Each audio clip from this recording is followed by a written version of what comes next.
अब उनके साथ हम पीएसएल को ऑर्गेनाइज करेंगे बाकी रहने वाले 8 मैचों को। इस बारे में पाकिस्तान क्रिकेट बोर्ड होपफुल तो है, बट यकीन से नहीं कह सकते कि क्या ये गैर मुल्की खिलाड़ी पाकिस्तान सुपर लीग के बाकी मानदा मुकाबलों का हिस्सा होंगे या नहीं होंगे। जहां तक आपने बात की पीएसएल की, तो एक बार फिर रौनकें बहाल हो रही हैं पाक भारत जंग बंदी के बाद। और एक तरफ पीएसएल, दूसरी तरफ आईपीएल। आईपीएल भी 17 मई से 3 जून तक मुनक्किद होगा। पीएसएल के चूंकि सिर्फ हम्म। 8 मैच थे, तो वो 17 से 25 मई के दौरान होंगे और उसके बाद पाकिस्तान में इंटरनेशनल क्रिकेट की सरगर्मियां बहाल होंगी। इंशाल्लाह। अब यहाँ पर जो चीज है गैर मुल्की खिलाड़ियों के हवाले से, वो तो अभी तय होना बाकी है। अभी फ्रेंचाइजीज अपने तौर पर कोशिश कर रही हैं कि गैर मुल्की खिलाड़ियों को ऑन बोर्ड लिया जाए, लेकिन इसके हम्म। साथ सिर्फ एक टीम है जो आखिरी 4 टीमों में जगह बनाने में कामयाब रही है, वो कोयटा ग्लैडिएटर है। जी। मुल्तान इस टूर्नामेंट आउट हो चुकी है, उनका आखिरी मैच कोयटा के साथ है। बट मुकाबला इस वक्त 4 टीमों के दरमियान है 3 जगह हासिल करने के लिए। और वो हम्म। मुकाबला है पेशावर जलमी, कराची किंग, लाहौर कलंदर और इस्लामाबाद यूनाइटेड के दरमियान। इस्लामाबाद यूनाइटेड जिस तरह आपको मालूम है कि 5 मैच जीतकर आखिरी 4 मैच हार चुकी है। तो अब जो मैच है पेशावर जलमी बनाम लाहौर कलंदर, जी हाँ। अब वो मैच बाकी टीमों की किस्मत का फैसला कर सकता है। अगर तो लाहौर कलंदर वो मैच हार गया, तो फिर कराची, पेशावर और इस्लामाबाद थ्रो कर बिल्कुल जाएंगे सही। आखिरी 4 टीमों। अच्छा, लेकिन अगर ठीक लाहौर है। जी जी, बात मुकम्मल कीजिए आप।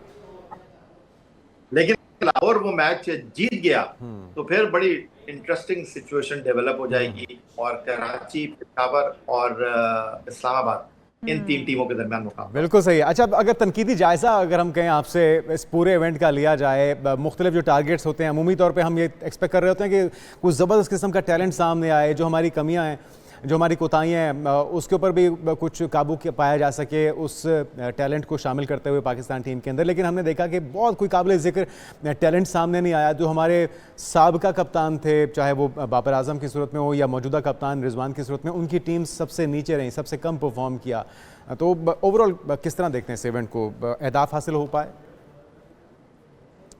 नहीं, मैं आपकी बात से इत्तेफाक नहीं करूंगा कि टैलेंट नहीं मिला हमको।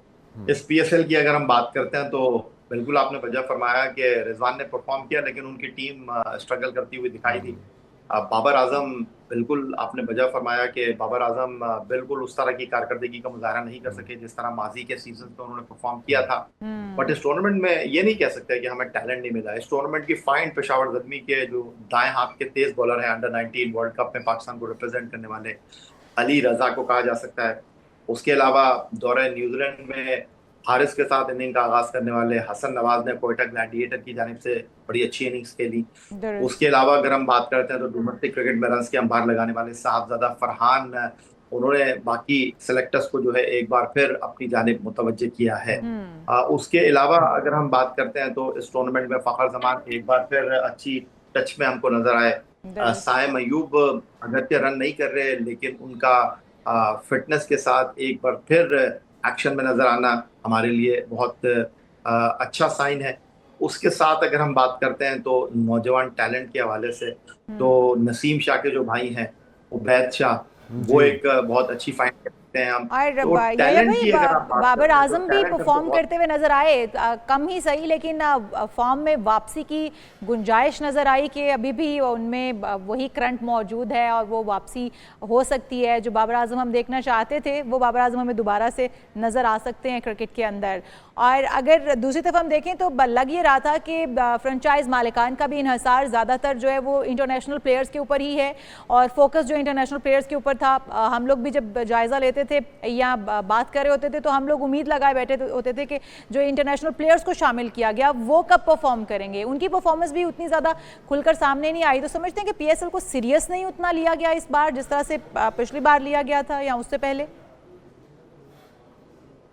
नहीं, मैं आपकी बात से बिल्कुल भी इत्तेफाक नहीं करूंगा कि गैर मुल्की खिलाड़ियों की कारकर्दगी के एतबार से, देखिए अगर अब पीएसएल एक बार फिर रिज्यूम होती है और गैर मुल्की खिलाड़ी नहीं आते हैं, तो सबसे ज्यादा नुकसान कराची किंग्स को उठाना पड़ेगा। उनका टॉप जो है वो न्यूजीलैंड के टिम साइफर्ट, इंग्लैंड के जेम्स वेन और ऑस्ट्रेलिया के डेविड वॉर्नर के ऊपर इन्हिसार कर रहा है।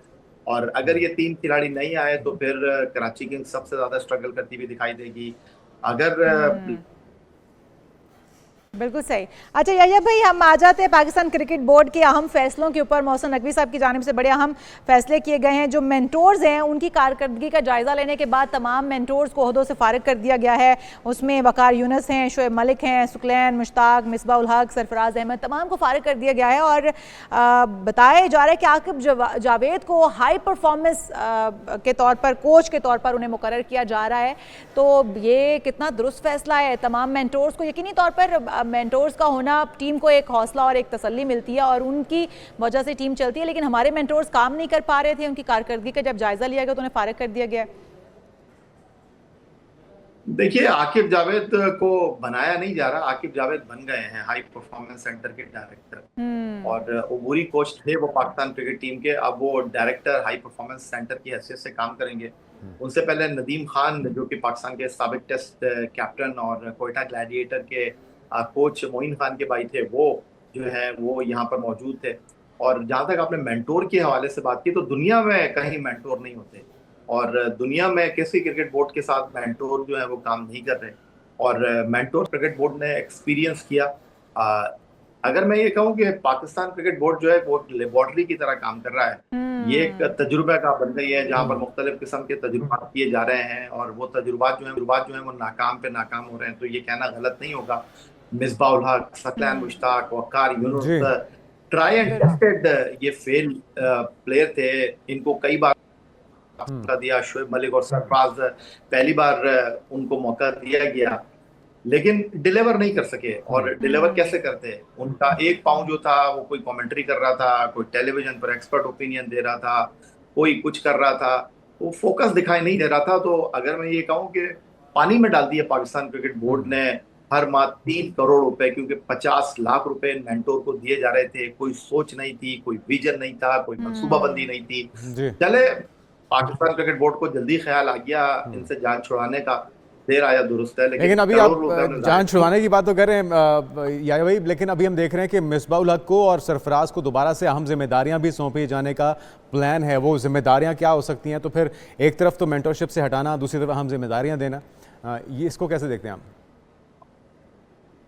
देखिए, सरफराज तो कोयटा के साथ भी एसोसिएट हैं एज ए डायरेक्टर। जहां तक मिसबाह उल हक की बात है, मिसबाह उल हक दूसरे वकारीनो साबित हो रहे हैं पाकिस्तान क्रिकेट बोर्ड में। मैं ये नहीं कह रहा कि वो अहल नहीं है, वो काबिल नहीं है, लेकिन उनका जो माजी का ट्रैक रिकॉर्ड है उनको मौका दिया गया है, लेकिन वो अपने आप को प्रूव नहीं कर सके हैं। और क्रिकेट बोर्ड को अब भी सोच विचार की जरूरत है। क्रिकेट बोर्ड को अब भी सोचना चाहिए। मिसबाह उल हक को मौका देने से पहले तो उनसे बेहतर लोग मौजूद हैं, उनकी तरफ देखना चाहिए क्रिकेट बोर्ड को। मिसबाह उल हक का तजुर्बा नाकामी होगा, एक बार फिर क्रिकेट बोर्ड को इस तनाजुर में जो है वो सोचने की जरूरत है। क्योंकि इससे पहले मिसबाह उल हक बैटिंग कोच भी थे, इससे पहले मिसबाह उल हक हेड कोच भी थे, इससे पहले मिसबाह उल हक चीफ सिलेक्टर भी थे।